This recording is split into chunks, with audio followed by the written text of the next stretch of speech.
One of the things that's strange about divorce is that it's an emotional process and it's a legal process.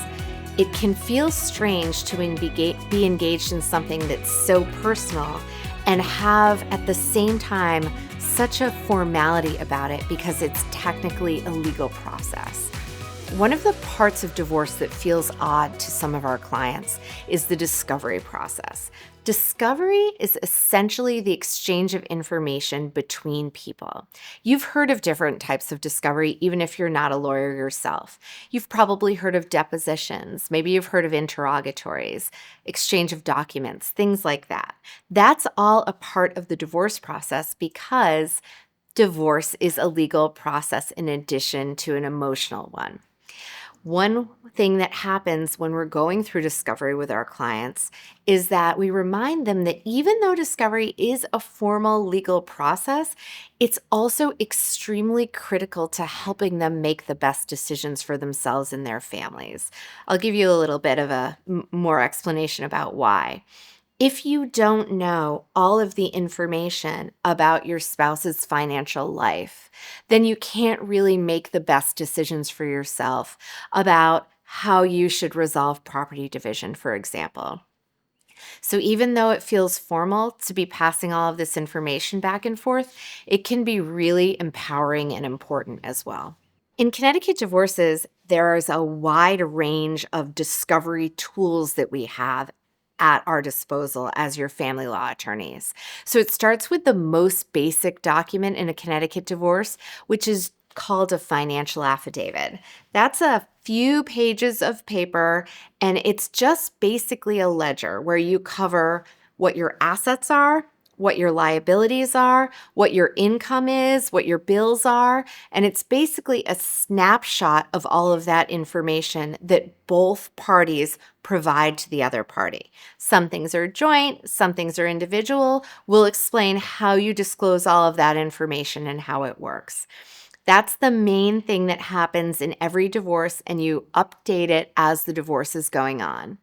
The second most basic type of discovery in a Connecticut divorce is what we call mandatory discovery. It's a little bit of a misnomer because you don't have to do it. The reason we call it mandatory is that if one side asks for it, you have to comply.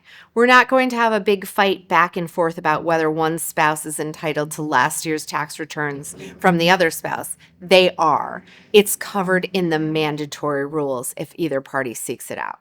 The way I like to think about the mandatory discovery documents is that they're pretty much the backup to that financial affidavit that I just talked about. So it's really basic things like bank statements, credit card statements, tax returns, general information that provides the backup information of how your financial life flows. Then there are more advanced discovery techniques. You've heard of these things like depositions and interrogatories. After we've reviewed the original more basic discovery, there might be additional questions, which means that there's additional discovery, discovering the facts of the case. And you might have a deposition of an expert who valued your business.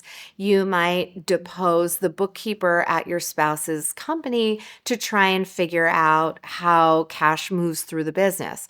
This is highly case specific. Some cases there's a lot of this type of discovery. Some cases there are none. It's all custom to your case itself, and discovery unfolds. The more we learn, the more we know what information we may or may not need to try to discover. A common question is, what's the scope of discovery? The way I like to think of this is discovery can be about any of the things that needs to be decided in a divorce. That means discovery might be about financial issues, and frequently it is. It might be about how you pay bills, what your income is, what your assets and liabilities are, things like that. Discovery can also be about children's issues. As the court is working through parenting, if you have more of a conflict with your spouse about how you want to be raising your kids in the future, there might be discovery around what would be in the child's best interest. So that could be conversations or testimony from professionals that are working with your children at their school. It might be mental health professionals that provide services. There's all sorts of things that we can do in discovery to get a complete picture about what's going on. When you're going through the divorce process, being asked for a lot of financial documentation can feel somewhat invasive. It can feel awkward or too formal, given the fact that you're also in what is a very emotional process. In divorces, some of the documents in a case are mandatory. And what I mean by that is if one side asks for them, the other side must give them. Things like bank statements over a certain period of time or tax returns over a certain period of time. Generally speaking, our advice to our clients is if something falls into that mandatory category, we encourage them to provide it and just take the issue off the table because the court's going to order it provided anyway. Doesn't make sense to spend time or money fighting about something that we know the court's going to order. However, as discovery gets more intense, this tends to happen in higher conflict cases. Sometimes one side asks for something that they really aren't entitled to. And that's when you should really have a conversation with a very experienced divorce attorney about whether they're entitled to it, what a court might do, and whether it's worth making an issue out of providing that item. In every divorce in Connecticut, there is at least a financial affidavit from each spouse.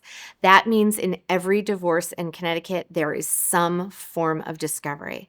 In most divorces in Connecticut, there are additional documents that sort of form the background of that financial affidavit. Discovery is an important part of the process. It can be a time-consuming part of the process, and we've really worked hard to make it as easy for our clients as possible so that we can get and give information in a streamlined manner.